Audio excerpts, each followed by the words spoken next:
And we're now going to talk about this report that's come out from the CoOp about the incidence of crime going up, essentially. The business reported that there were more than 175,000 incidents from January to June this year alone.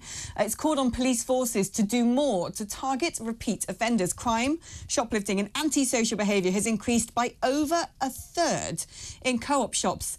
In the past year, the company has revealed that almost 1,000 incidents occurred every day in shops in the first 6 months of 2023.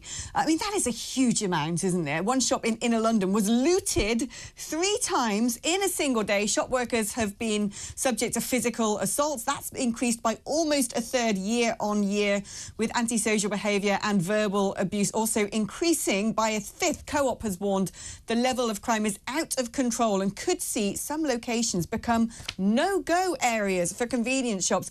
What on earth is going on that we've got to the stage now in Britain that you've got instances of crime in your little local grocery store that essentially are threatening the people who work there, and people just ransacking joints with impunity? I want to know your opinion on this. Have you seen an uptick in crime on your high street, at your local shop? But is it just CoOp, or is it going on everywhere? And what is behind this? Is it that the police are not putting enough bobbies on the beat? Is it that perhaps there's such a backlog in our courts that no one's being brought to justice? Or is there something else at play here, some social dynamic that we're not talking about? Perhaps we're importing some pretty unsavoury ideologies from America, with people looking on social media and seeing the sort of scenes taking place in big cities such as San Francisco, with essentially people walking into any old shop they want, snatching whatever they want off the shelves, filming themselves doing it and walking out. Well, to discuss all of this, we're now going to speak to the one and only Andy No, once American citizen, now here in the UK, who has written a brilliant book on the subject of Antifa and can no doubt shed some light on the increase in lawlessness across the Atlantic and tell us whether he thinks the same thing is happening over here. Andy, great to have you on. Thank you so much for having me on. Yeah, so what do you think is going on? I know you're not necessarily familiar with what is going on, particularly with the CoOp, but it seems to me they're painting a pretty dire picture of increasing looting, shoplifting, verbal abuse, and essentially a lot of people getting away with it, to the extent that certain locations they're beginning to regard as no-go areas to set up grocery stores. It's not the sort of thing we've really seen in the UK before, to my knowledge, but this is something that has happened a lot in America over recent years. I think the warnings and requests for help from CoOp should not be ignored. Many of the issues that Britain experienced socially, the US experiences on a more acute scale, and organized theft rings and shoplifting is one of them. I'm from Portland, Oregon, and there have been a number of businesses, even big ones, that have been impacted, like Walmart. Earlier this year, Walmart supercenters in Portland announced that all of them would close. That has huge impact on communities because it doesn't affect upper middle class or upper class communities. What it affects are low income working class communities. It leads to food deserts and leads to also a culture where petty crime proliferates. I was also just in San Francisco. San Francisco is where the location for the most shoplifted Walgreens, which is similar to Boots, is in the United States. And there, when you go in, you'll see ice cream, crisps, and other snacks under lock and key because of the shoplifting.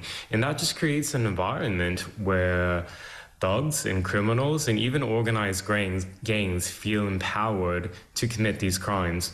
So whilst in the UK, some of these incidents may be isolated to some rather shocking violent incidents, but nonetheless, they don't just stay as isolated incidents. But what are the driving factors behind this? Is it that policing has come under a huge amount of fire in the States, with calls to defund the police, this sense that the police are discriminating against certain communities? Is it being driven perhaps by social media, this sort of sense of anarchy and lawlessness, where people looking at what other people are doing online feel emboldened to go and commit crimes that never before they would have deemed thinkable or possible to get away with? Or is it, I mean, there'll be apologies apologists out there, of course, saying that, well, no, people have to go and do these things because of the massive wealth gap in society. When people can't feed their kids, what do you expect them to do? Is this being planted in people's minds to create an uptick in anarchy, perhaps in the West, by influencing communities on social media to go out and perpetrate copycat crimes? But what do you think is the root cause of these problems? I don't think there's necessarily a political motivation behind the reasoning for the criminals themselves, but those who excuse it in the chattering classes, in the newspapers, on television, the commentators, often they do have a political ideology, which is to say that these are acts of reparations, or that it's a response by communities who are just hungry. But in many of the viral videos that have occurred in the US, the shoplifting rings and gangs are not targeting local grocery stores. They're going after the Gucci's, the Fendi's, and the designer shopping stores, such as in San Francisco and in many other American cities, where you see groups of usually youths going in and very quickly just grabbing all the luxury designer merchandise. And this leads to, well, to answer your question, there are a number of variables that are causing this, all of this phenomena of just looting, shoplifting, thefts that are quite brazen. Well, one, it's a resourcing issue from law enforcement. Some of that stems from the whole defund the police movement that occurred in 2020. There's still really long-lasting consequences for that, because even though whilst police departments may have been refunded because that was unpopular with citizens, some places like Portland, Oregon, and Seattle and other cities are struggling with recruitment and hiring because police don't want to go and work in cities where there's such an anti-police bias. Another issue is just a matter of how law enforcement prioritizes crime. In cities like New York and others that I've mentioned, they've experienced a surge in homicides from 2020 going onward. So for them, they're not going to prioritize investigating looting and shoplifting. Those are much lower priority. And I think based on the reporting I read in the UK, that's a similar issue that's being experienced, that police are not prioritizing what's happening in some of these working class communities when the co-ops are being shoplifted. I'm glad you said that, Andy, because actually in the Times newspaper today, in fact, police forces are promising to investigate every crime after years of overlooking lower-level offences such as criminal damage, shoplifting, car and bike theft. Ministers want police to dramatically improve their rates for solving many offences that have been virtually decriminalised and blight communities. I want to know your thoughts on this. Do you think there is growing lawlessness in the UK? What have you seen? What have you witnessed? And what do you think is the driving force behind it? Do please call in on this. And I'm fascinated to get a range of opinions on this from around the country.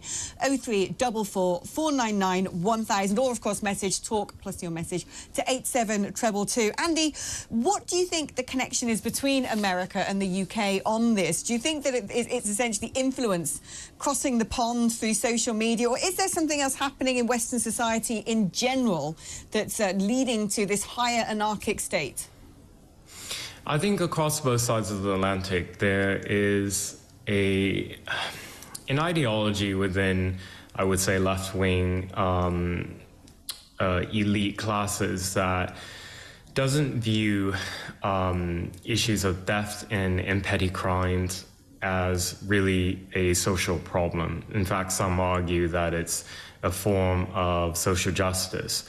And as I stated just earlier, the impact on low-income, sometimes immigrant communities, working-class communities, is very devastating. And CoOp has already stated that if the shoplifting and thefts keep happening, it may lead to some of these no-go zones. Well, in the US, we do have these no-go zones for some of these grocery stores.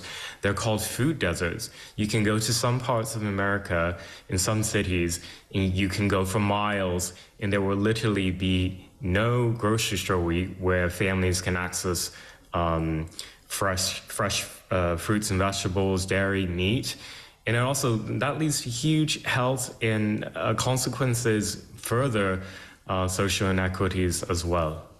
Yeah, I mean, it's a pretty terrifying picture when you look at some of the things that are posted on social media from America. The amount of shoplifting, looting, definitely becoming more fashionable, one could argue.